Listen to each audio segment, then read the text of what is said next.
আসসালামু আলাইকুম প্রিয় দর্শক, অন্য মঞ্চের আলাপ চাইতায় আপনাদের সকলকে আমন্ত্রণ জানাচ্ছি। আজকে সকালে রবিবার আমি এসে পৌঁছেছি। এখন আমার আজকে আবার একটা ফ্যামিলি পিকনিক আছে। এখন আমার স্নান খাওয়া দাওয়া কিছু মানে ব্রেকফাস্ট কিছু হয়নি। প্রচন্ড ঠান্ডা এখানে। এখানে এত আলো জ্বলছে বলে, গরম বলে আমি আর মানে কোট এগুলো গায়ে কিছু দিইনি এত আলোর মধ্যে। তো আমি গিজারটা চালিয়ে এসেছি, ততক্ষণে আমি একটা ছোট ভিডিও করে আমি আপলোড করে দিয়ে তারপরে আমি এখান থেকে আমি পিকনিকে জয়েন করবো। এবার আসি মূল ঘটনা। দেখুন, পারিপার্শ্বিক হাজার ঘটনা ঘটেছে, সেগুলোকে আমি বাদ দিচ্ছি, ভিডিও অত লম্বা করে লাভ নেই, আপনারা যদি করবে। কিন্তু যেটা প্রাথমিক অংশ, যেখান থেকে না বললে পরে আপনারা পরবর্তী অংশটা বুঝতে পারবেন না, তাই সেখান থেকে আমি শুরু করছি। এটা হচ্ছে, আমি তো এখানে আপনাদের এখানে খুব বড় বড় বাতেলা করে গেছিলাম, রাজনাথ সিং আমার চেনেন। এই সকলটা দেখানোর পরে তাহলে উনি চিনতে পারবেন, উনি হয়তো না করবেন না। কিন্তু যখন ওনার কাছে আমি গিয়ে পৌঁছালাম, কি খবর হ্যান ত্যান চাটা খাওয়ার পর যখন আমার উদ্দেশ্য জানতে চাইলেন, তখন উনি আমার কথা শোনা মাত্র উনি বললেন নো। মানে বললেন নো মিনস নো, আর কোনো কথা নেই। তারপরে তো উনি লিখতে আরম্ভ করে দিলেন। আমি বুঝলাম যে এটা নির্দেশ হচ্ছে, এবার তুমি উঠে যাও। তা আমি আর কোনো কথা বললাম না। আমার ভেতরে ভেতরে প্রচন্ড ক্ষুব্ধ। এতদিনের পরিচয়, তুমি এক কথায় আমাকে নো বলে আমাকে করে দিচ্ছ, তার এখনো অনেক চাপ আছে। কি চাপ আছে তা তো আমি জানি না।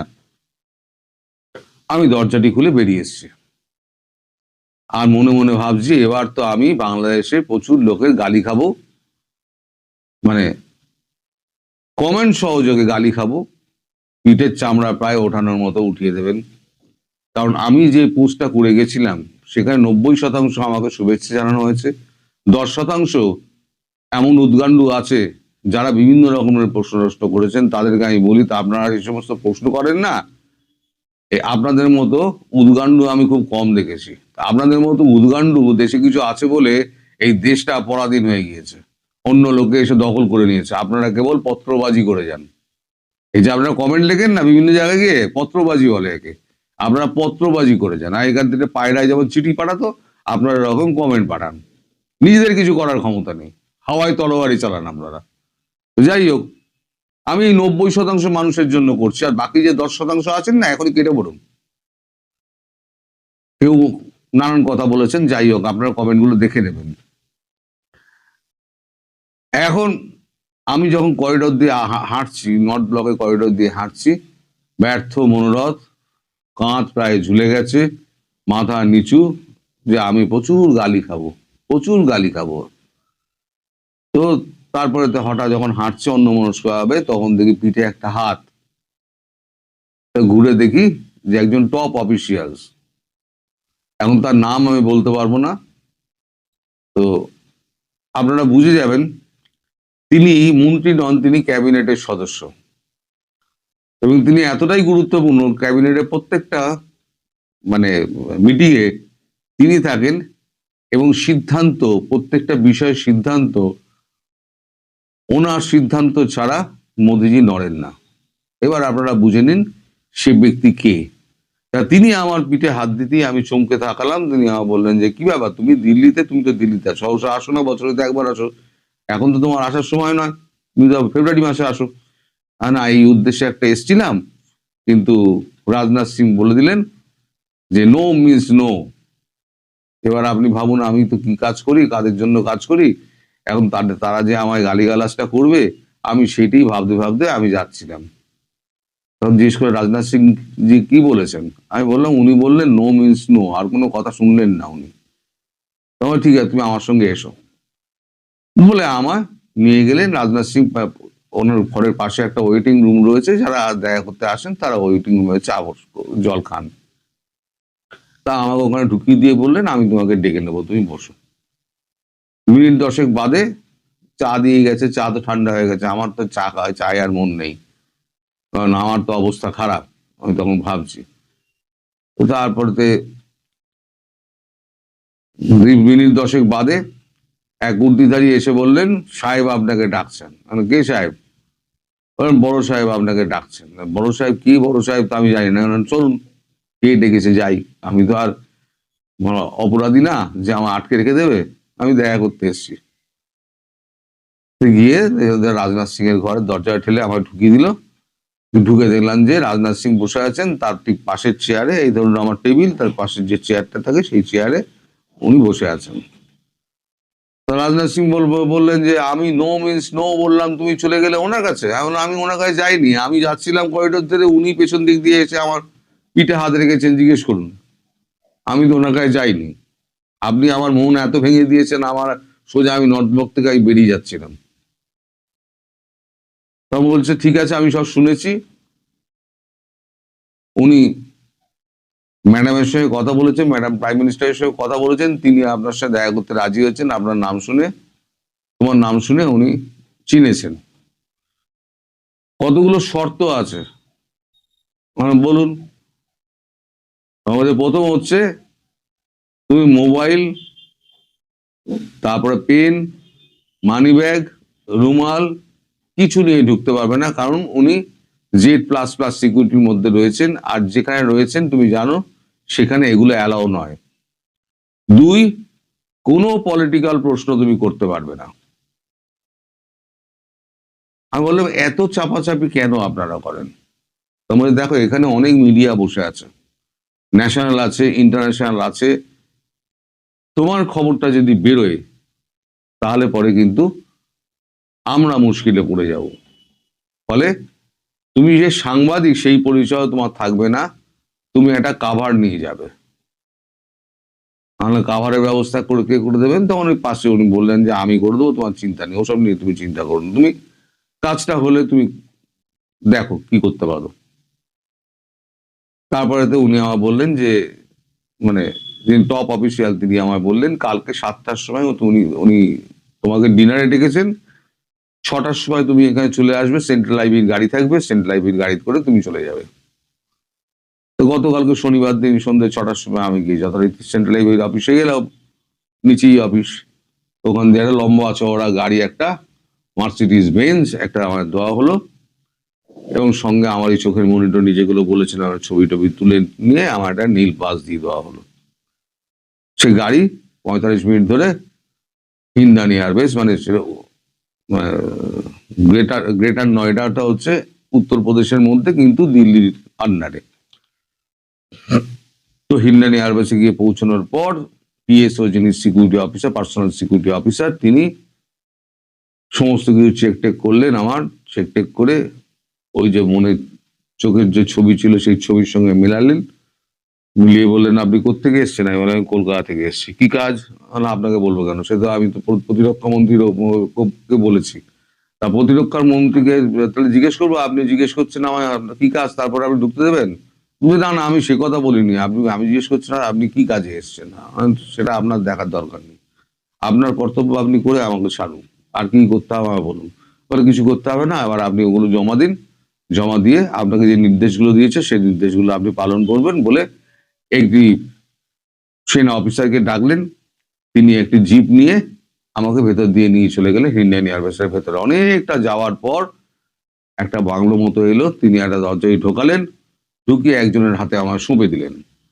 তিনি এবার একটার পর একটা দরজা, একটার পর একটা দরজা ঢুকিয়ে তারপরে গোটা চারেক দরজার পরে একটা হল গিয়ে পৌঁছলো। হলটা পেরোলে পরে একটা দরজাটা খুললেই দেখলাম যে একটা ড্রয়িং রুম বিশাল, সেখানে একটা রাজকীয় সোফায় রাজকীয় ভাবে বসে আছেন আপনাদের প্রধানমন্ত্রী শেখ হাসিনা। আমি ঢোকা মাত্র দরজাটা ঠাস করে বন্ধ হয়ে গেল। তারপরে তা আমি নমস্কার করলাম, উনি সালাম করলেন, সালাম করার পরেতে উনি আমাকে বললেন যে আপনি তরুণ ঘোষ? আমি বললাম হ্যাঁ। আপনার আমি ছবি দেখেছি, কিন্তু সামনাসামনি তো আপনাকে মানে অতটা এই লাগে না। মানে আমি কি বললাম, আমি কি বয়স্ক লাগে নাকি কম বয়স লাগে? বললো কম বয়স লাগে। এখন আচ্ছা ঠিক আছে, এখন আমার বোধ হয় বুড়ো লাগে। বললো না না, আপনি যথেষ্ট ইয়ং। তারপরে তো দেখুন আপনার দেশের একটা প্রধানমন্ত্রী, অত বড় মানুষ, আর আমি একটা ক্ষুদ্র মানুষ, একটা আমার মধ্যে শেকিনেস থাকবে, খুব স্বাভাবিক, আমার স্বাভাবিকতা ছিল না। উনি সেটা বুঝতে পেরেছেন। এত প্রখর বুদ্ধিমতী মহিলা আমি খুব কম দেখেছি। আর ওই রকম মানে হিউমার একটা মানুষের, ওইরকম হিউমার, মানুষকে সহজ করে নিতে পারা, হাসি ঠাট্টার মাধ্যমে গল্প করার এই। তো যাই হোক, উনি আমাকে পাশে বসতে বললেন। বসতে বলে তারপরে আমার পরিবারের সমস্ত খবর নিলেন, বাড়িতে কে কে আছে, আমি কোথায় থাকি, কি করতাম, কতদিন আমি সাংবাদিকতা করেছি, তো হঠাৎ কেন বাংলাদেশ নিয়ে পড়লাম, আমি এই সমস্ত কিছু ওনাকে বললাম। দেখলাম আস্তে আস্তে আমিও সহজ হয়েছি। তারপরে উনি চা, মানে ওইটা দিয়ে গেল, চা উনি খেলেন, আমাকেও চা দিলেন, আমিও চা খেলাম। তারপরে ঠিক 7টার সময় ডিনার এলো। আমি তো কথা বলতে পারছি না, মানে আমি তো ভেতরে ভেতরে আমার প্রশ্ন অনেক রয়েছে, আমি তো মানে প্রশ্ন করতে পারছি না। আমি জানি না উনি উত্তর দেবেন কিনা, তাও আমি জানি না। তবে খাবারে যেটা ছিল সেটা হচ্ছে ভাত, ডাল, বেগুন ভাজা এবং বেগুন দিয়ে ইলিশ মাছের ঝোল, সঙ্গে মিষ্টি, মানে সন্দেশ 4 প্রকারের, দই, মিষ্টি, আইসক্রিম, হ্যান ত্যান এই সমস্ত রয়েছে। তা আমি তো অল্প খাই, উনিও দেখলাম খুব অল্প, স্বল্পাহারী, উনি খুব অল্প খেলেন। খাওয়ার পর আমরা দুজনে সোফায় বসলাম। এবারেতে উনি আমায় বললেন যে আপনি কি জন্য এসছেন। আমরা দেখুন, আমার মনে তো অনেক প্রশ্ন আছে, কিন্তু আমাকে এমবার্গো দিয়ে দেওয়া হয়েছে যে কোনো পলিটিক্যাল প্রশ্ন আমি করব না। সুতরাং আমি তো আপনাকে কোনো প্রশ্ন করতে পারবো না। এবার আপনি যদি আমায় কিছু বলেন, তাহলে পরে তার পরিপ্রেক্ষিতে আমি কিছু পাল্টা প্রশ্ন করতে পারি।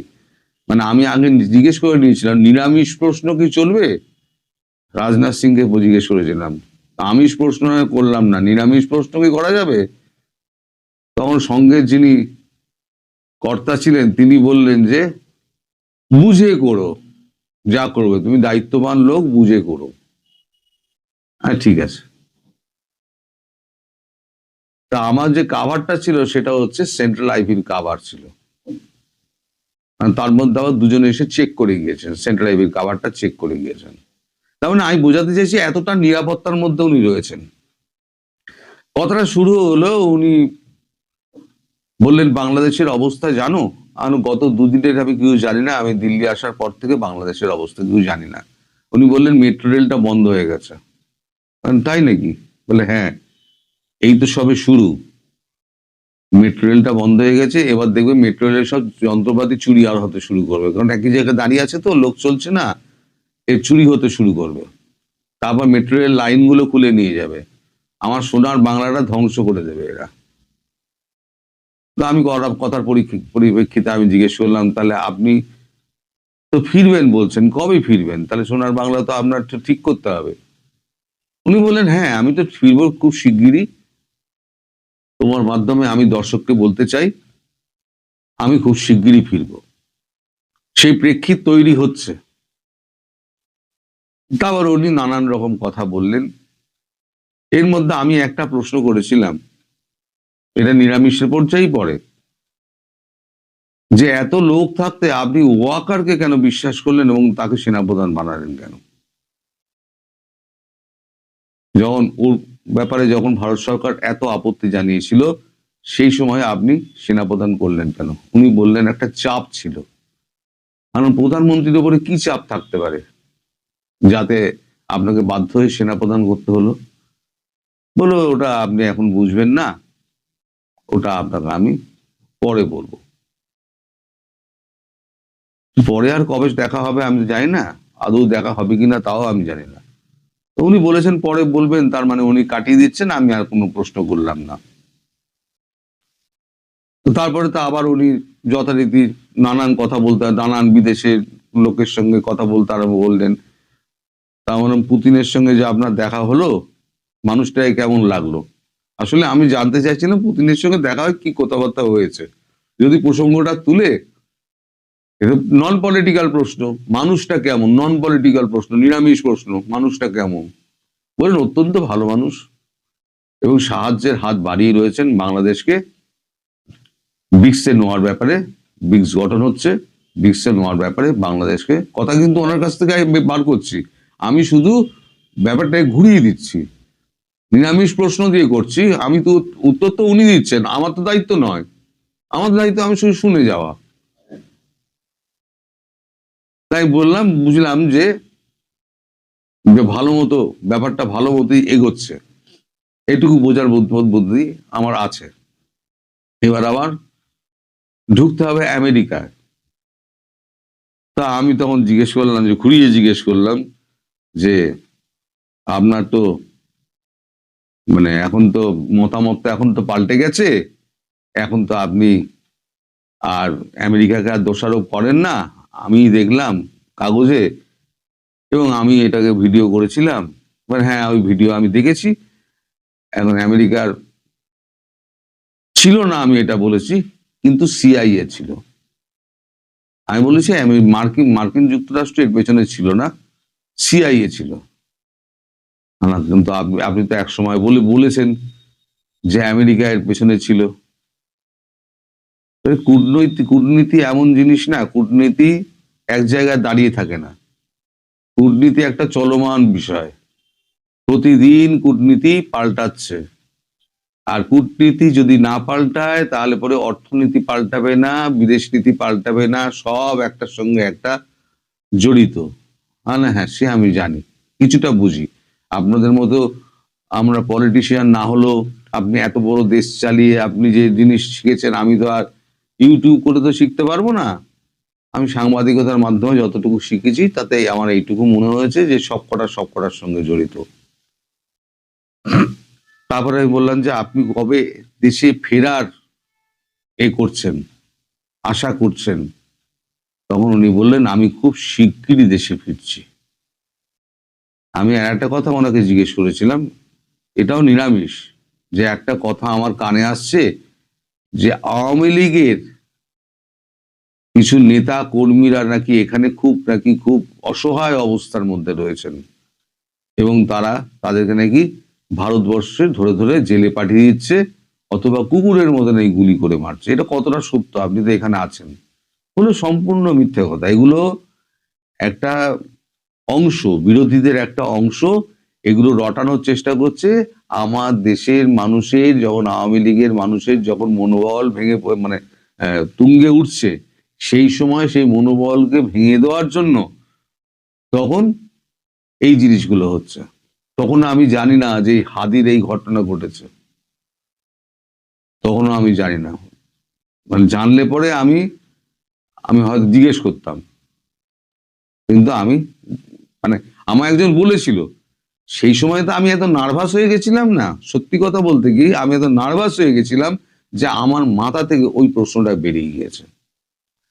ফলে এই যে একটা নতুন রাজনীতির একটা নতুন মোড়, যেটা আমি বলেছিলাম যে এটা আমাদের এখন বসে খেলা দেখার সময় গ্যালারিতে, সেই খেলা দেখার সময় নিজেই বলেছিলাম, কিন্তু যখন ওনার সঙ্গে দেখা হলো তখন আমি ঘাবড়ে গিয়ে এই প্রশ্নটাই করতে ভুলে গিয়েছি যে খেলাটা তো শুরু হয়ে গেছে।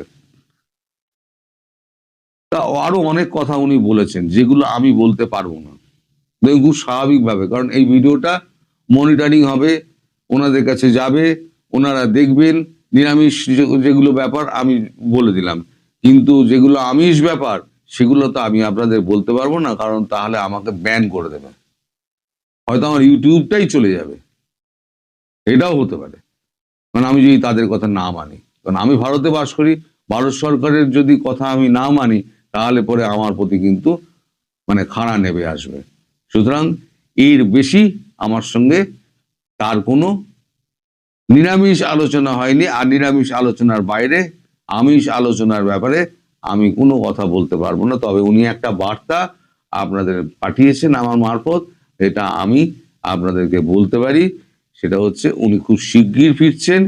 এবং আমি যেটা বলেছিলাম, ওনার হচ্ছে আমি প্রধানমন্ত্রী হয়ে ফিরব, এবং আমি পার্লামেন্ট ভেঙে দিয়ে আমি নতুন করে নির্বাচনে যাব। এটা কিন্তু ওনার সঙ্গে দেখা যখন হয়নি তখনই কিন্তু আমি এটা বলেছিলাম। আমার কথা এবং ওনার কথা কিন্তু 100% মিলে গিয়েছে। এবার ভবিষ্যৎ প্রমাণ করবে যে আমি ওনার সঙ্গে দেখা করেছিলাম কি দেখা করিনি। এবার এই নিয়ে বিতর্ক হোক, আমিও চাই বিতর্কের মধ্যে থেকে আসল সত্যটা বেরিয়ে আসুক। সবাই ভালো থাকবেন, সুস্থ থাকবেন।